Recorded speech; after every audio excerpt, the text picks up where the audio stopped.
जैसे सूरमा शस्त्र के बिना कोई सूरमा रण के मैदान में नहीं लड़ सकता, ऐसे ही संसार सागर से पार होने के लिए, संसार रूपी सर्प से जान छुड़ाने के लिए ईश्वर का जप ध्यान करे तो माला नियमित करने से मन उसमें बंधन में आ जाता है। नहीं तो थोड़ी देर जप तप किया और मन बोलेगा बहुत हो गया। इसलिए शास्त्र का वचन है कि अपना कुछ ऐसा नियम बनाओ। सिद्धियां उसी व्यक्ति को मिलती है जो सहन करता है, उसे सिद्धियां मिलती है। ये अनुष्ठान आदि जो है उसमें भूख प्यास सहनी पड़ती है। अनुष्ठान किया तो दुष्ट कर्म छोड़ दिए, विलासिता छोड़ दी, सादे सुदे बिस्तर पर सोए तो सहन किया, जमीन पर सोए, कुछ आसन में लगा के सोए, कंतान बिछा के सोए तो गद्दी का त्याग कर दिया, कुछ सहन किया, भूख सही, प्यास सही, संतों के पास आए, गर्मी सही, सर्दी सही, मान सहा, अपमान सहा, तो जो सहता है उसमें सिद्धियां प्रकट होती।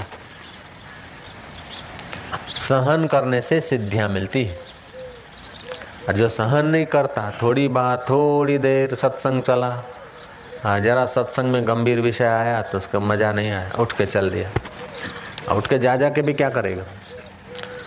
इन जो अनुकूलता प्रतिकूलता, उबान और प्रसन्नता दोनों को पचाता जाता है, उसके हृदय में सिद्धियां, सामान्य सिद्धियां भी प्रकट होती है और परम सिद्धि जो आत्म सिद्धि है वो भी प्रकट होती है।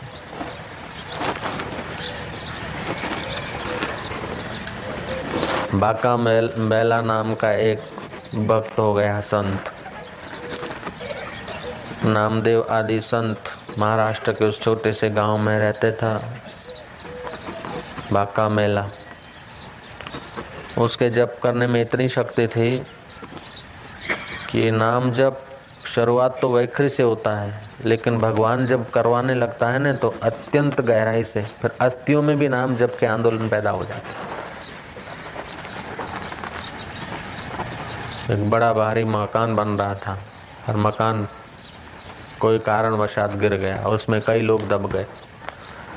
कई हफ्ताओं के बाद लाशें निकली, लाशें पहचानी न जाए। तुकाराम से पूछा कि बांका बेला का लाश का कैसा पता चले। बस वो तो भगवान का भक्त था, उसकी हड्डियों को, जिसकी हड्डी से विट्ठल विट्ठल निकले समझ लेना कि बांका बेला की अस्थि है। तो अस्थियों से विट्ठल विट्ठल शब्द निकलने लगे। मंत्र जाप मम दृढ़ विश्वासा पंचम भक्ति वेद प्रकाशा। मंत्र जाप में दृढ़ विश्वास होना चाहिए। अब मंत्र के अर्थ में चित्त को लीन करना चाहिए। मंत्र हम जपते हैं लेकिन उसकी संख्या बढ़ाने में उत्साह रहता है। संख्या बढ़ाने की अपेक्षा उसके अर्थ में अपना चित्त, उस अर्थ में हम तदाकार हो जाएं तो मंत्र का प्रभाव दिखता है। ज्ञान मार्ग में और उपासना मार्ग में थोड़ा समझने जैसा है। ज्ञान मार्ग में अविचार प्रतिबंधक है। आत्मविचार नहीं करोगे तो आत्मज्ञान नहीं होगा। अविचार जो है वो प्रतिबंधक है ज्ञान मार्ग में। और उपासना में, जप तप में, इसमें अश्रद्धा प्रतिबंधक है। ज्ञान मार्ग में भूत प्रतिबंध, भाविक प्रतिबंध, वर्तमान प्रतिबंध, ऐसे 3 प्रतिबंध माने गए। लेकिन उपासना मार्ग में अश्रद्धा प्रतिबंध है।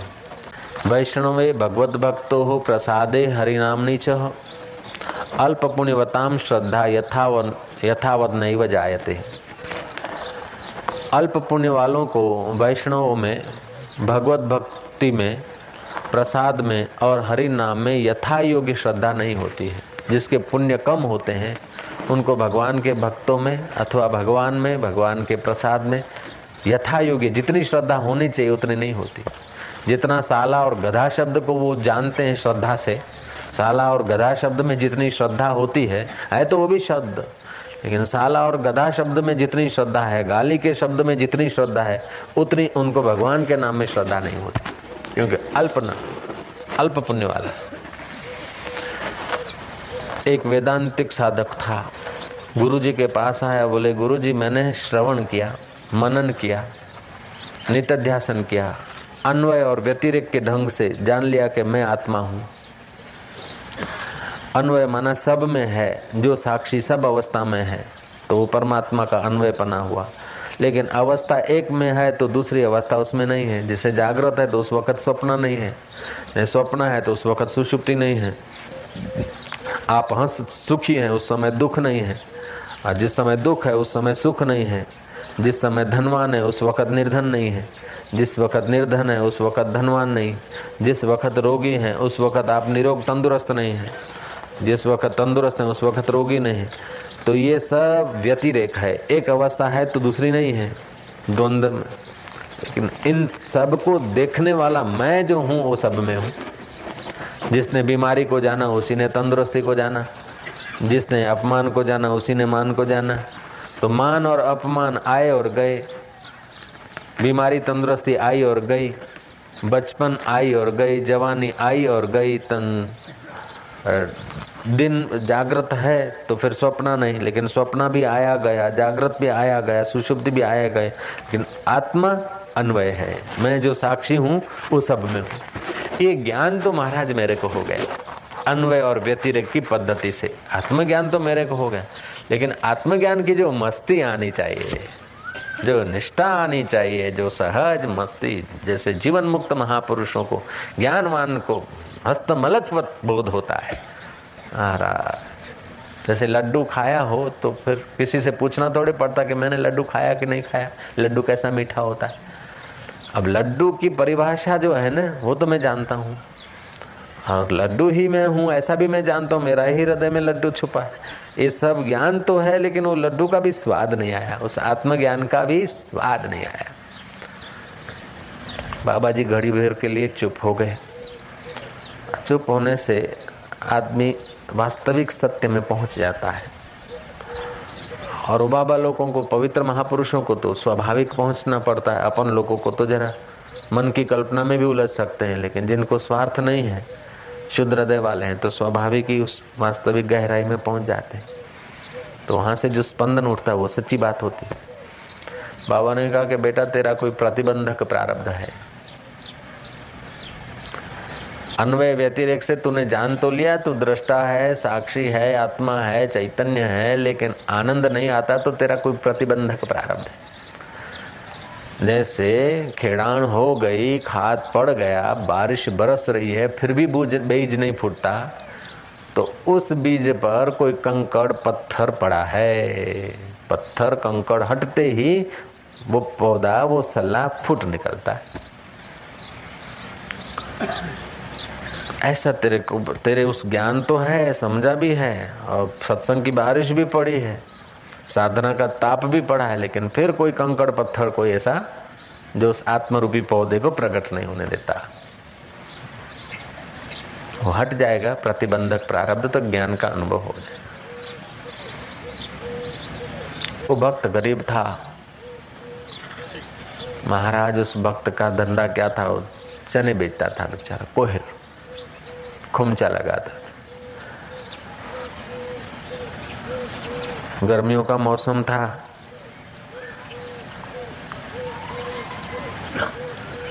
एक मजदूर भूखा प्यासा लक्कड़ का भारा लिए कहीं से जा रहा था।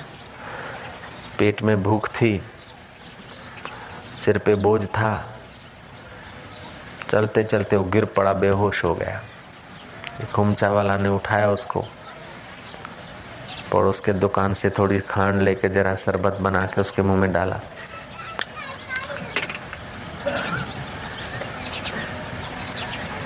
थोड़ा पैरों तले मालिश वालिश की, पूछा क्या बात है, भूख और प्यास, और चने वने खिलाए।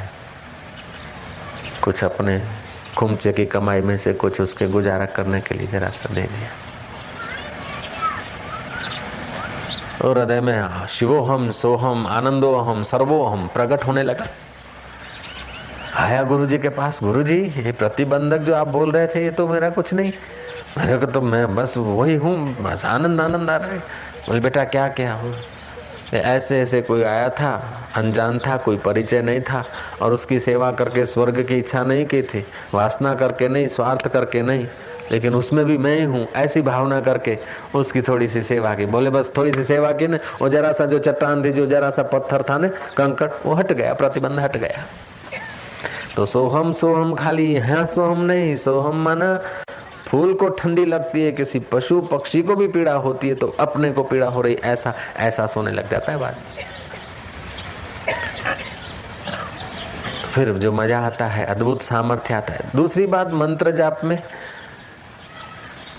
हम लोग सोचते हैं कि होगा कि नहीं होगा, होगा कि नहीं होगा जो करते हैं ना अंदर में, उसमें वो मंत्र के प्रभाव को हम कम कर देते हैं। दृढ़ता के साथ जपे जाए तो वालिया लुटारा जो था वाल्मीकि ऋषि बन गया। उल्टा सीधा जपत जग जाना, वाल्मीकि भय ब्रह्म समाना। और मंत्र में इतनी शक्ति कि आदमी कितना भी दुखियारा हो, कितना भी चिंतित हो, आधा घंटा बैठ के मंत्र जप करे, चिंता उसकी गायब हो जाती,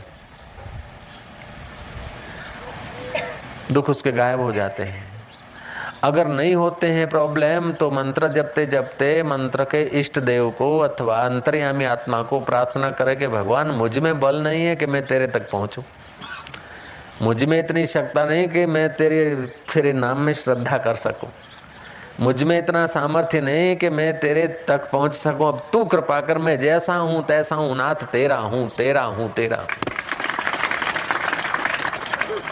ऐसी हृदय पूर्वक प्रार्थना करने से भी वो जल्दी कृपा करता है।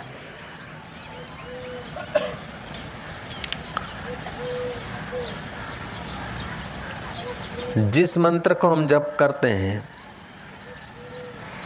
उसको प्रारंभ में हम जोर जोर से जपे, वैखरी से जपे, फिर मंत्र अंतर में जपना चाहिए। पांचवी और छठी बात यह है कि हम जो जप तप करते हैं वो किसी को दिखाने के लिए ना होना चाहिए। सामान्य धन जो है, सामान्य दौलत जो है, आदमी छुपाता है, रुपए होते हैं ना तो छुपाता है।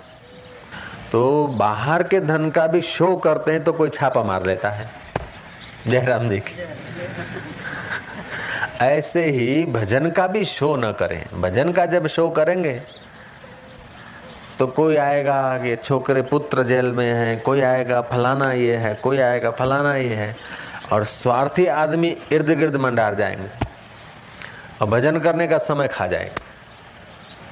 और फिर आपके द्वारा कुछ हो जाएगा और आपको ब्रह्म ज्ञान नहीं हुआ है तो आपको लगेगा कि मैंने कर दिया। अब मैंने कर दिया तो कर्ता मौजूद हो जाएगा। जयराम जी की। इसलिए सामान्य धन को छुपाते, इससे भी अधिक इस भजन के धन को छुपाए रखें। उसका ये मतलब नहीं कि आप भजन कर रहे हैं और कोई देख न जाए उसलिए भजन ही छोड़ देवे, नहीं। बाहर का न दिखे फिर भीतर चालू रहे। भजन छोड़ने की अपेक्षा तो करते रहे, देख ले तो देख ले, लेकिन न देखे तो अच्छा है। भजन को गुप्त रखें। भोग, भोजन और भजन एक गुप्त। आपने देखा होगा कि आदमी गुप्त पाप जितना गुप्त छुप के करता है उतना उसका प्रभाव ज्यादा पड़ता है। पाप कोई नहीं देखता तो पाप का फल तो मिलता ही है। हृदय में धबकारे तो पड़ते हैं, बोले साए कृष्ण ने मार डाला, ज्ञानी कैसे का कैसा जीते, फिर उनको भी फल मिलेगा, उनको भी मिलता होगा। अरे ज्ञानी पुण्य भी नहीं करते, पाप भी नहीं करते, कृष्ण पुण्य पाप नहीं करते, तो ऐसी जगह पर पहुंचे कि जहाँ पुण्य और पाप तुच्छ हो गए, नीचे रह गए। अपने लोगों की बात है, जो कर्ता मानते हैं अपने को, देह को मैं मानते, उन लोगों की बात है। खैर आप लोग तो ज्ञानी हैं, हमारे जैसे संसारियों की बात है। जय श्री राम। तो भजन करे तो गुप्त करे। गुप्त दान का बड़ा महिमा है। गुप्त दान का मतलब ये नहीं कि घर में चोरी करे, काको हल्यो वियो जे ब करण ऐं उन मां 10 जो नोट कढी दाड़ू वठी खणी अचे न। भजन का मतलब ये नहीं कि चोरी करे दान कजे। और गुप्त दान का मतलब ये नहीं कि घर में से चोरी करके और दान करना। गुप्त दान का मतलब है कि जिसको तुम दान करते हो उसको पता ही न चले कि कौन दे गया। दाता दिखे ना, ऐसा नहीं कि चोरी करके जाके दे आए मंदिर में, जो महाराज लो ये कल ये भी ले आऊंगा, परसों ये ले आऊंगा। हमारा घर तो बड़ा कुटुंब है ना, जो हमारे हाथ से हो गया वो मैं छुपा के भी कर देता हूँ। नहीं नहीं, चोरी करके दान नहीं, दान देने वाला गुप्त रह जाए। किसी को आवश्यकता है, गरीब है, दुखियारा है, पड़ोसी है, खाने पीने की तकलीफ है, तो उसके घर जाओ और चीज रख के ऐसे ढंग से आओ कि उसको पता ही नहीं चले कि आप रख के गए। उसको बोलते गुप्त दान। तो गुप्त दान को जमना हाथ करे तो दावे को पता न चले। जो स्वार्थी आदमी होते हैं या जो दूषित धन होता है वो सत्कर्म में काम नहीं आता है। अधम धन चूल्हे, चूने और चिथरे। चूल्हे माना भोजन में, खाने पीने में अधम धन खर्च होता है। कपड़े पहनने में वे सवगन में पैसों खर्च थी और मकानों में खर्च हो जाएगा। अधम धन मकान में, खान पान में और कपड़े में खर्च हो जाता है। पाप की माया जो है वो सत्कर्म में नहीं लगा सकता आदमी। पापी आदमी अगर पाप की माया भी सत्कर्म में लगा दे तो फिर वो पापी पापी नहीं बचता और पाप की माया भी पुण्य का रूप लेने लगती। सत्कर्म में इतनी ताकत है। लेकिन सत्कर्म करने वाला अपने को प्रकट न करे, गुप्त। श्री राम। मंदिर में पुजारी देख रहा है तो चवन्नी डालेंगे और देखता है कि पुजारी तो उधर है तो 5 फेंको, धड़ाक लेने। ये बेईमानी है। ऐसे ही कोई देखते कोई आ गया है तो आरती चलेगी 5 मिनट 10 मिनट ज्यादा, और कोई नहीं है तो जल्दी आरती पूरी कर दी। आपके घर में कोई बाहर के मेहमान आ जाते हैं और भगत होते हैं तो फिर देखो आप रूम में, पूजा के रूम में कोई हार ले आएंगे, कुछ अगरबत्ती करेंगे, कुछ करेंगे कि हाँ इम्प्रेशन मिट्टी भेंटी करनी है। भगतन साईं जा शिष्यन ऐं छोकरी उथाणी दे घर में फोटो वोटो ठाहे वञो ठुमकीअ सां रखंदा। जय असांजो तो ही साईं वेठो है। ऐसा नहीं, एज रूटीन होना चाहिए। भक्ति में दिखावा नहीं होना चाहिए। चओ श्री राम। अणहोली आई आहे, वञ घेर रखी अच अधु किलो पर ओड़े नमूने रखजा जीअं साईं जी नज़र पए। चओ सतनाम। तो ये दान पुण्य या भक्ति हुई, दिखावे की भक्ति हुई, इसलिए उसका जो अंदर का आनंद आना चाहिए वो नहीं आता। ओम ओम। पाप तो हम गुप्त रीत से करते हैं। अब गुप्त रीत से जो पाप करते तो उसका फल मिलता है, तो गुप्त रीत से अगर सत्कर्म करे तो उसका फल क्यों नहीं मिलेगा? तो सत्कर्म जितने गुप्त होते हैं उतना उसका फल होता है। अगर हमने भजन किया या सेवा किया यश के लिए तो यश में हमने उसको खर्च कर दिया। गुरु जी की सेवा कर रहे हैं, गुरु जी की दाढ़ी कर रहे हैं, गंजामन भी कर रहे हैं, स्नान भी करा रहे हैं। अंदर में ये भाव नहीं है कि लोग देखें, फिर लोग देख ले और साईं तक बात पहुंचाए अलग बात है। लेकिन अंदर में भाव नहीं है तो सेवा करने में आनंद आता है। अंदर में भाव के ओपो तो सेवा करो जी महाराज जी महाराज करो। बाप जी तो बड़ा ही ट्रस्टी ने ओपे वो है आश्रम का ट्रस्टी बनेगा। सत्यानाश कर दिया सेवा का। श्री राम। सेवा वह होती है कि जिसमें परिणाम की इच्छा न हो। तो ये मंत्र में, तीर्थ में, गुरु में जिसकी जैसी भावना होती है उसको ऐसी सिद्धि मिलती है। गुरु तो वही के वही हैं, लेकिन कोई संसारी स्वार्थ की भावना से लेकर आता है तो उसको उतनी अल्प चीज का फायदा होता है। कोई भक्ति की भावना लेकर आता है तो उसको भक्ति का रास्ता मिलता है। कोई ऐसे ही तोलने मापने के लिए आता है तो उसको तोल माप की चीजें मिल जाती। श्री राम। तो मंत्र में, तीर्थ में, औषध में, गुरु में जैसी भावना करते हैं ऐसी सिद्धि मिलती है। तो सारा जगत भावनाओं पर आधारित है, तो ऐसी क्यों न बढ़िया भावना करे कि हम जन्म मरण से छूट जाए, हम मुक्त हो जाए। तो मनुष्य में ये अद्भुत शक्ति है। मनुष्य कल्प वृक्ष है। शुद्ध हृदय जो है कल्प वृक्ष है। ऐसा नहीं कि स्वर्ग में ही कल्प वृक्ष है। शुद्ध हृदय जो है वो जो कल्पना करता है उसकी फलती है। तो राम तीर्थ बोलते थे कृपा करके ऐसी कल्पना न करो कि मेरा बेटा हो जाए, मेरी शादी हो जाए, मेरा पौत्र हो जाए। पौत्र होगा तो क्या होगा, एक विष्ठा बनाने की मशीन बढ़ जाएगी और कुछ बड़ा तो काम नहीं होगा। समझ रहे ना, खाद बनाने की मशीन बन जाएगी एक छोटी सी, और क्या। ये हो जाए तो क्या, तुम भी, तुम्हारा शरीर नहीं रहने वाला है, तुम्हारी पत्नी का नहीं रहने वाला है, तो पुत्र और पौत्र का क्या रहने वाला है। जिसके पास धन होता है उसको धनवान बोलते हैं, जिसके पास विद्या होती है उसको विद्वान बोलते हैं, जिसके पास नाश होता है उसको नाशवान बोलते हैं। तो संसार में नाश ही नाश भरा है, इसलिए संसार को नाशवान बोलते हैं। संसार को हम क्या बोलते हैं? नाशवान, नाश ही नाश। जो नाश ही नाश भरा है, सब नाश की तरफ चीजें जा रही हैं, उस नाशवान संसार की चीजें मांगने के लिए या स्थायी रखने के लिए अगर कोई मंत्र का उपयोग करता है तो समझो सम्राट के पास और हीरे मोती के बदले कंकड़ पत्थर मांगता है। भगवान तो सम्राटों के सम्राट हैं। तुमको क्या आवश्यकता है और तुम्हारा किस में कल्याण वो सब जानते। तुमको आवश्यकता क्या है और तुम्हारा कल्याण किस में, ये दोनों बातें भगवान जानते हैं। और भगवान है सुहृद सर्वभूतानाम, भगवान सबके परम हितैषी हैं, एक दो के नहीं, और सबके हृदय में बैठे हैं। जब परम हितैषी भी हैं, हमारा हित किस में वो जानते हैं और हितैषी उनका स्वभाव है। अभी हम लोग इस साबरमती के किनारे हजार की संख्याओं में आकर चुपचाप सन्नाटे से बैठे हैं, तो क्या ये अहमदाबादी वातावरण में हम लोगों का जीवन और फिर ऐसी तत्वज्ञान की बात सुनने के लिए कोई हमारा कोई पूर्व आयोजन था या प्लान था? नहीं, ये हमारे हृदय में बैठे हुए भगवान ने तो हमको प्रेरणा किया, क्योंकि वो हमारे परम मित्र हैं, परम सुहृदय हैं।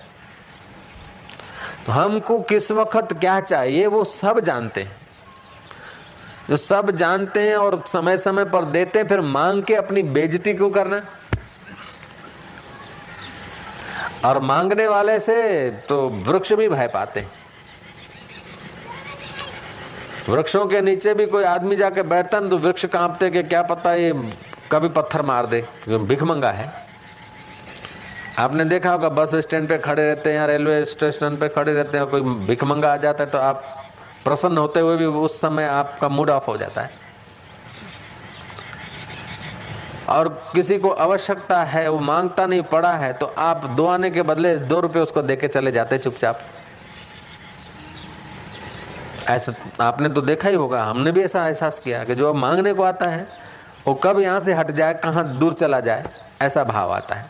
और जो मांगता नहीं है उसको हम गिड़गिड़ा के जाकर रखते हैं, लो स्वीकार करो, आपके उपयोग में लाओ।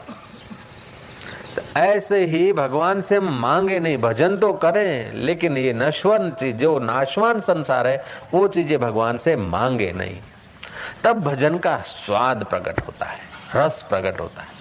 और एक बार भजन का रस मिल गया तो संसार का रस फीका हो जाएगा। अभी संसार में जो रस आ रहा है तो समझ लेना चाहिए कि भजन का रस नहीं आया। और जो संसार में रस नहीं आ रहा है, जाना पड़ता है, करना पड़ता है, खाना पड़ता है, वो अलग बात है। लेकिन खाने के लिए जन्म लिया है, करने के लिए ही आए हैं, ऐसा करके जो करता है तो समझो अभी उसको भजन में रस आया नहीं।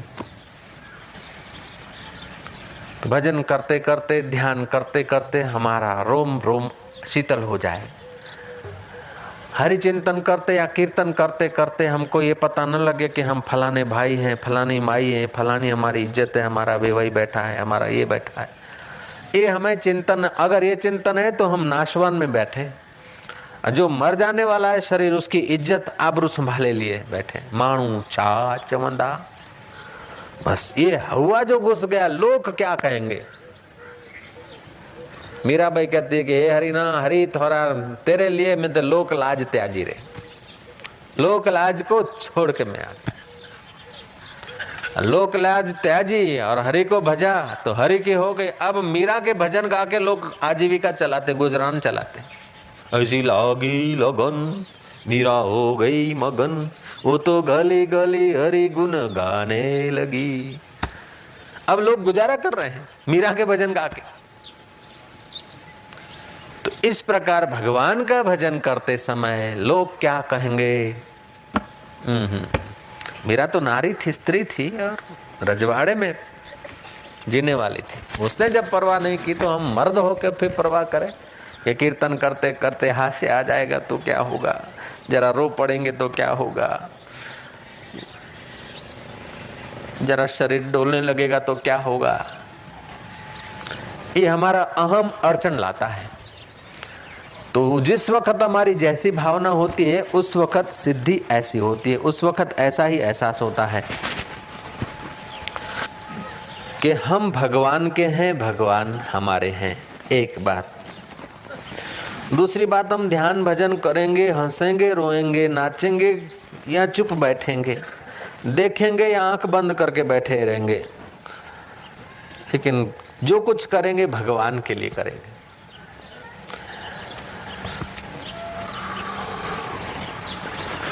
थॉमस आल्वा एडिसन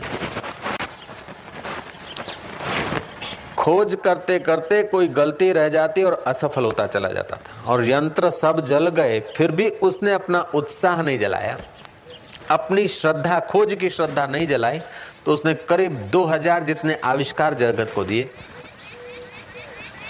अब एक संसार को खोजने वाला व्यक्ति सब साधन जलने पर, यंत्र जलने पर, प्रयोग की चीजें हजारों रुपए की जलने पर, लाखों रुपए के यंत्र जलने पर, थॉमस आल्वा एडिसन उस दग्ध भूमि पर, राख के ढेर पर खड़ा होकर अपनी डायरी में लिखता है कि मेरी गलतियां भी जल गई, सामान जल गया, उसके साथ मेरी गलतियां भी जल गई।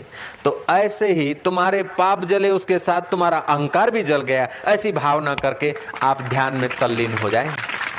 संसार के आविष्कार करने के लिए आदमी में इतना उत्साह होता है, इतना दृढ़ निश्चय होता है, और वो सफल हो जाता है तो संतों के जिह्वा तक उसका नाम आ जाता है। और ईश्वर के लिए अगर आप दृढ़ता पूर्वक गहरी यात्रा करें तो भगवान की जिह्वा पे और भगवान के हृदय पे आपका नाम आ जाए, इसमें क्या आश्चर्य है। हरि ओम।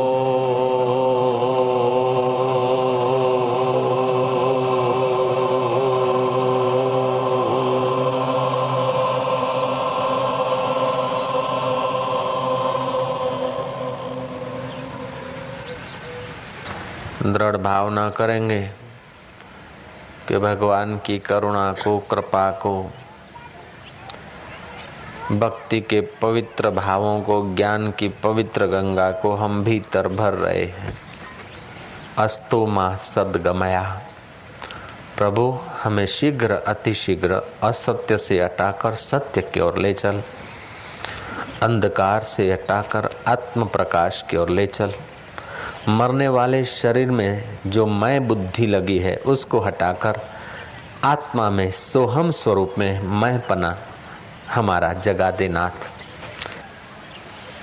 अल्प पुण्य वालों को वैष्णवों में, भगवत भक्ति में, प्रसाद में और हरि नाम में यथा योग्य श्रद्धा नहीं होती है। हमारे अल्प पुण्य नहीं है। अल्प पुण्य होते तो भगवत भक्त संतों के तरफ हम न आ सकते। हमारे अधिक पुण्य है, इसलिए हरि नाम में भी हमारी श्रद्धा हो रही है।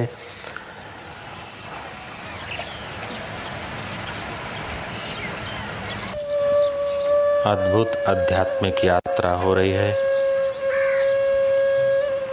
તું જ્યાં સુધી બહારથી બહેરો નહીં થાય ત્યાં સુધી અંદરનું સાંભળી શકીશ નહીં। બહારનું શ્રવણ અંતરશ્રવણમાં બાધક છે, બહારનું દર્શન અંતરદર્શનમાં બાધક છે, બહારની પ્રીતિ અંતરપ્રીતિમાં બાધક છે। માટે હે ભાઈલા, તું બહારના જગતની પ્રીતિનો ત્યાગ કરી અંતર્યામી સાથે પ્રેમ કર। બહારનું જોવાનું છોડીને તું અંતરતમ આત્મામાં ડૂબી જા ભઈલા। વાહ વાહ।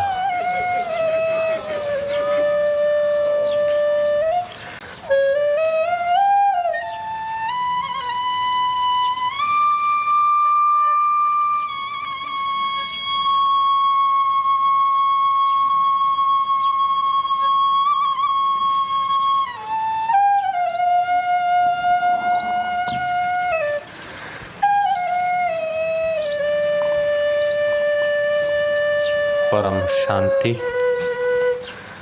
अद्भुत शांतिમાં તમારું ચિત્ત તરબોળ થઈ રહ્યું છે તેવી પવિત્ર ભાવના કરો।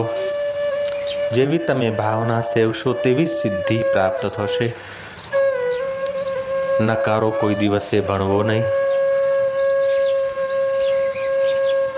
તુચ્છ કલ્પનાઓ કરવી નહીં।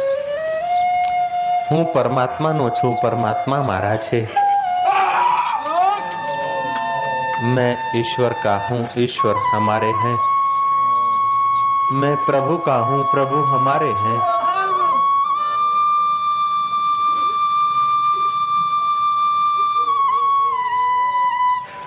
भीतर ही भीतर उस अंतर्यामी से पूछो, क्यों प्रभु, मैं तुम्हारा हूं ना, उसीलिए तो तुम हमें यहाँ लाए हो। अगर संसार का होता तो संसार की मिट्टी नहीं छानता, संसार की राख छानने नहीं बैठा रहता। तुम्हारा हूं तभी तो तुम्हारे संतों के द्वार पर तू लाया है ना। हूं तारो छू न मारा वाला प्रभु, ईश्वर के साथ संबंध स्थापित कर दो। जिसके साथ सदियों से तुम्हारा संबंध है, उस संबंध को फिर ताजा कर लो। तुम ईश्वर के हो, ईश्वर तुम्हारे हैं।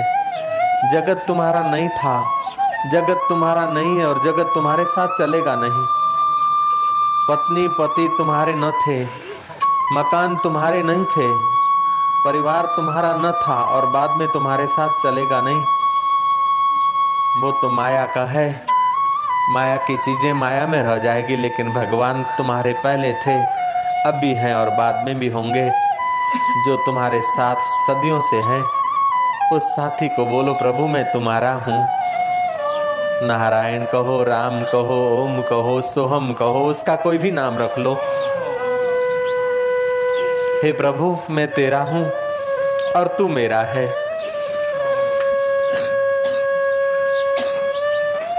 मैं तेरे प्रेम की बिक्री नश्वर संसार के लिए न करूंगा। मैं तेरे और मेरे बीच के मधुर संबंध को संसार की आसक्तियों के लिए बट्टा न लगाऊंगा। संसार का जो कुछ होगा देख लूंगा, सह लूंगा, लेकिन अपनी मोहब्बत पे कलंक न आने दूंगा।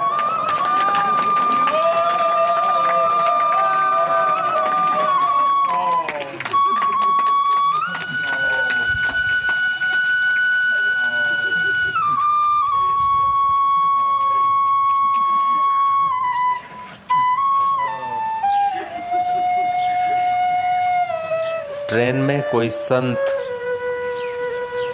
मुसाफिरी कर रहे थे। कोई मुसलमान चादर बिछाकर नमाज पढ़ रहा था। संत उठ के खड़े हो गए। नमाज पूरी होने पर मुसलमान ने पूछा कि स्वामी जी आप क्यों खड़े रह गए। स्वामी जी ने कहा कि तुम भगवान की, खुदा की बंदगी कर रहे थे, तुम खुदा से मिल रहे थे, तो मैं तुम्हारा अदब कर रहा था। जब आदमी भगवान का ध्यान करता है उस वक्त वो भगवान से मिला होता है। जिस वक्त वो भगवान में प्रेम करता है उस वक्त वो परमात्मा के साथ मिला होता है। तो आप परमात्मा का नाम चाहे खुदा रख लो, चाहे अल्लाह रख लो, लेकिन आप सिजदा कर रहे थे तो मेरे मालिक से मिल रहे थे, प्रभु से मिल रहे थे। तो मैं तुम्हारे अदब और आदर के लिए खड़ा हो गया था। भगवान का ध्यान भजन करता है उस समय आदमी बहुत बड़ा होता है। जिस समय वो हरि के ध्यान में डूबा रहता है उस समय उस आदमी की अद्भुत महिमा होती है, अद्भुत ऊंचाई होती है।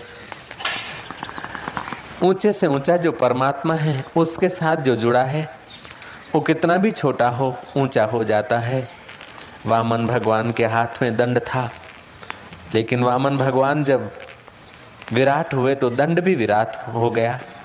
उस दंडे को टहनिया, फूल पात कहीं नहीं, जमीन में गड़ना न पड़ा, खाद खाना न पड़ा, पानी पीना न पड़ा। वामन के साथ वामन था और विराट हो गए तो दंड भी विराट हो गया। ऐसे ही हमारा जीवन भी उस विराट परमात्मा के ध्यान में हमारा मन भी विराट हो जाता है, हमारा अध्ययन भी विराट हो जाता है, हमारी समझ भी विराट हो जाती है। हम अनंत ब्रह्मांडों में फैले हुए चैतन्य परमात्मा के साथ एक हो जाते हैं। हमारे चित्त में सोहम की गूंज गूंजने लगती है। सोहम।